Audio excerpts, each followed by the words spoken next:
Welcome to Coruzant Technologies, home of the Digital Executive Podcast. Welcome to the Digital Executive. Today's guest is Ted Elliott. Ted Elliott is the Chief Executive Officer of Copado. Before joining Copado in November 2018, Ted spent 18 years as the CEO of Job Science, one of the first 5 ISV partners to Salesforce, until the company's acquisition by Bullhorn. During his time with Job Science, Ted experienced the challenges of releasing on the Salesforce platform and now strives to transform customers' DevOps processes with Copado, the leading AI-powered DevOps platform for business applications. Well, good afternoon, Ted. Welcome to the show.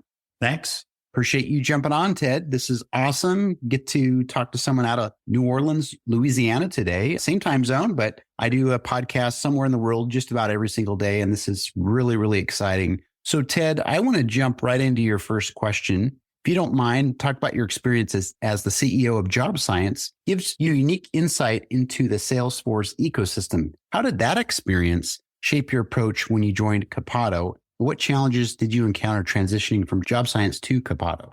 Yeah, so great question. Job Science was a third ISV partner in the Salesforce ecosystem. Job Science, before it was a third partner in the Salesforce ecosystem, was a startup in 1999, and it pivoted a couple of times. And the last pivot was to the Salesforce ecosystem and really helping get it started. I sold that company in 2018. When I sold it, one of my friends asked me if I'd like to meet the 2 founders of Copado who were in from Madrid and were starting a DevOps company on Salesforce. And I said, hey, I'm going to Australia for a month on vacation, but if it means we can get together and have a beer, I'd love to come over and have a beer.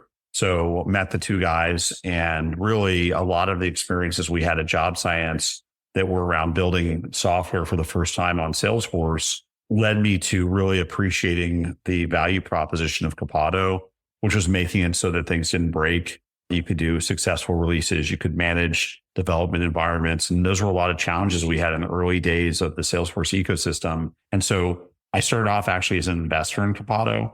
And after a couple of board meetings, the founders and the board said, hey, do you want to get more involved in the business? And so there was really a tight tie-in between Job Science and Copado. And in fact, I even hired a lot of people who worked for me at Job Science to come over and join me at Copado because we had had this kind of shared experience of building things on Salesforce and facing a lot of, let's say, first-time challenges because it was such a new thing. And so Copado is kind of a natural next chapter.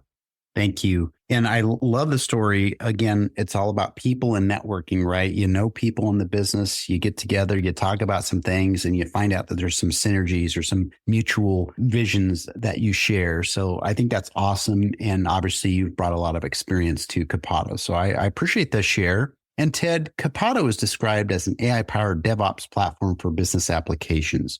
Can you elaborate on the role AI plays in enhancing DevOps processes and what benefits this brings to business leveraging platforms like Salesforce? So our core business has always been being a layer between applications. So if you're using Git and Jira and Salesforce, those tools are not natural mates. And so Copado really started off when I first got into the business 6 years ago, really solving that problem of those systems not necessarily working well with each other and smoothing out the process of doing true agile development.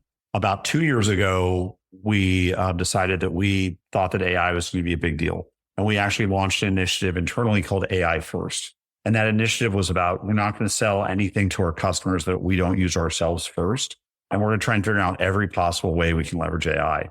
And one of the things that we did is we said, geez, what is the key to AI? And we believe the key to AI is context. If you listen to Sam Altman, he talks about AI being predicting the future by looking at past data. So the best source of past data around development is looking at your past Git repositories, your past codes you've deployed, your past errors that you've had, and figuring out how to create planning, coding, testing, releasing, and ultimately documenting your products. And the beauty of AI is all that work I just described, that's what everyone hates to do.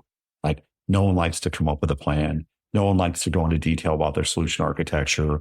No one really likes to do documentation. People hate testing. Like, they're like, do I really have to build a test? Come on. It should work. I know my work's going to work. Oh, I have to train people on how this works. And the beauty of AI is we can take your collective work and all the work you've done in the past, and we can use it to help you rapidly do the work you don't want to do. So that all of a sudden massively improves the whole development process because we're stepping up all the work that's critical to agile development. but that no one likes to do, right? So when you talk about AI-powered DevOps platform, what we're really doing is taking the traditional DevOps platform we've had and taking all the work in that platform that people didn't really like to do and make it really easy to deliver. And when you do that, that steps up the entire process. Amazing. And I appreciate you highlighting the fact that you try to get into it early so you could get in and start to leverage some of the power of LLMs and machine learning. And what's great is I like your philosophy, right? You're going to eat your dog food before you sell it to the customers, right? So I really appreciate that. That was amazing that you're sharing some of the kind of the growing pains when you first started into the R&D process of leveraging AI-powered DevOps. So thank you again. And Ted, next question I have for you, with the increasing importance of continuous integration and continuous delivery, CI/CD, in DevOps, what unique features does Copado offer that make CI/CD implementation more seamless for business applications? Yeah, so we've always been around pipeline management. How do you manage your pipelines? How do you manage your branches? How do you have a strategy to make sure that you can roll forward, you can roll back, that you can operate at scale? And so I think the real advantage we bring is that there's a level of nuance that Azure DevOps or traditional products, they're not going to solve for you. Jira is not going to solve for you. And what a lot of our customers use us for is to go into a lot more detail about the user stories and the documentation and that branching strategy they need. And what we do is we help them set up a governance infrastructure for managing multiple Salesforce orgs. We help them keep all of their different systems in sync. And ultimately, I think the greatest piece of value that we brought to the DevOps process is really testing. To give you an example, we have one client that's a major television network that is managing all of their reporters nationally and internationally using something called Field Service Lightning. It's actually a product that was built for people to go on and report in when they're fixing your washing machine or making a house call to fix some equipment. Well, this network uses it to dispatch all their reporters to all the sports games around the world. They can't afford to have that product go down.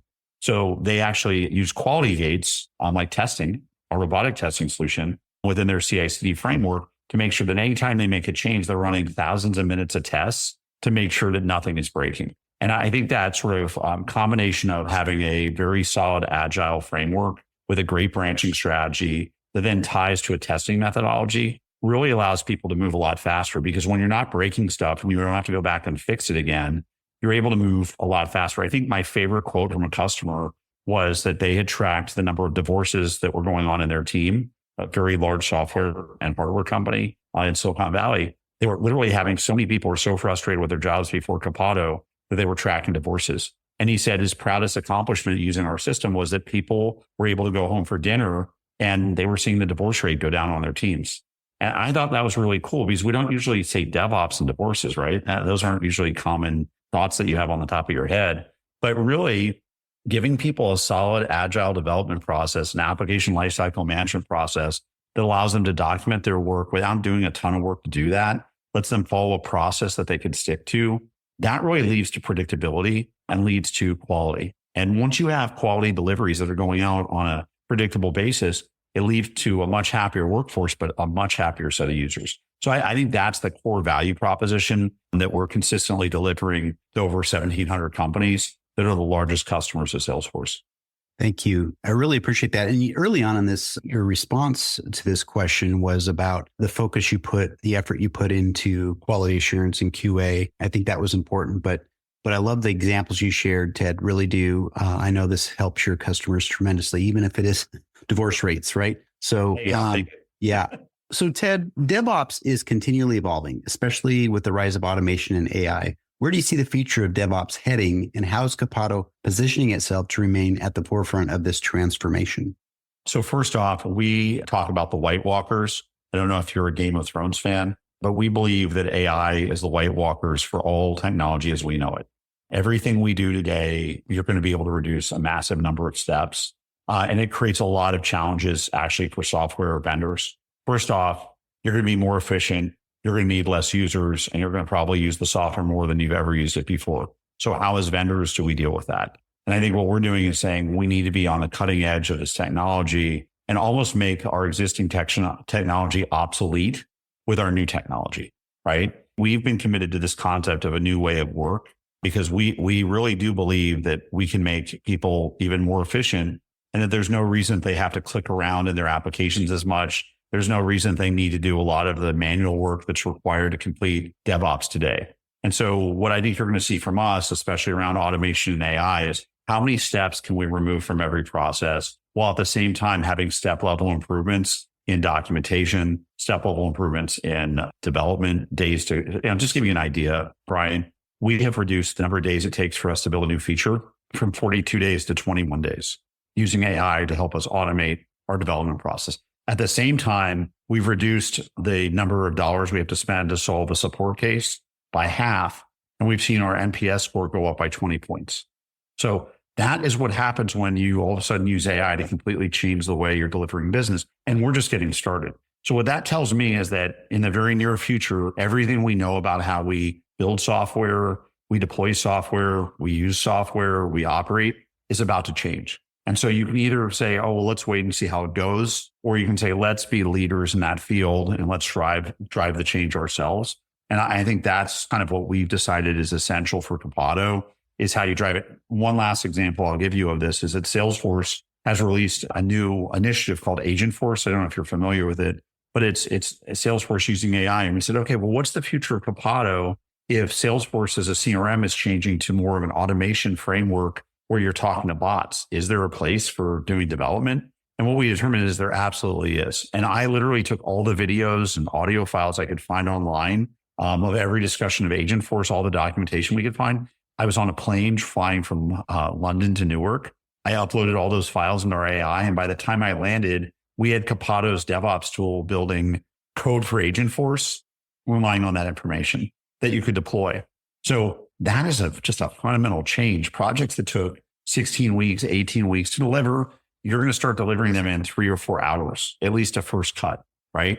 That's going to really change how we think. And we have to be really careful that we still have process in the background, because every time we have these step level improvements of how to do work, sometimes we forget the rules of how to do the work. And that's when all of a sudden everything starts to break. Because if you're in heavily regulated segments, the government or healthcare, you've got to have process and you have to have auditability and you have to have, here's how we did this and here's where the work started. And you can't sacrifice that. And sometimes when you go into new technology, because you have people who haven't done this before, because they're kind of breaking the glass, that gets lost. What we're trying to do is build all those fundamental best practices into the background of the software we're building so that we're not falling backwards on the progress people made and how to deliver. We're building upon it. So I don't know if that answers your question, but hopefully it did. Absolutely. Really do appreciate you sharing some of the examples. Obviously, we need to embrace change. And if we can be part of that transformation, that is really important. You know, you talked about we need to get in there if it takes some leapfrogging, iterations, that sort of thing. But we are making a difference in this space. And as you know, technology is moving at the speed of light, it seems these days, or speed of AI anyway. But Ted, I really appreciate that. And I want to let you know it was a pleasure having you on today. And I look forward to speaking with you real soon. Thank you, Brian, for your time. Bye for now.